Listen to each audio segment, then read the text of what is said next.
Il prossimo governo salverà le famiglie dai rincari delle rette delle scuole materne paritarie dovuti al caro energia? È quanto spera la FISM, Federazione Scuole Materne Paritarie di Padova, Veneta e Nazionale, ma senza l'illusione di risolvere il problema a breve. Con l'accensione della caldaia dell'asilo scatterà l'aumento. Mediamente abbiamo calcolato che l'aumento possa arrivare a regime anche a 35-40 euro, però dipende dalle scuole, non è ovviamente un dato generalizzabile.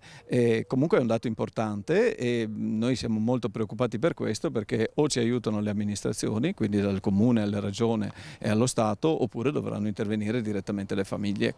In provincia di Padova le scuole dell'infanzia paritarie sono 190 e accolgono 14.800 bambini fino ai 6 anni. Ci sono comuni in cui non c'è una scuola statale, solo nel territorio del Veneto e nella provincia di Padova la scuola paritaria copre il 90% dell'offerta. Se facciamo il conto che nella regione Veneto sono quasi 100.000 i bambini della scuola dell'infanzia, vuol dire 100.000 famiglie, 200.000 famiglie di nonni, non è solo un problema scolastico, ma è un problema sociale.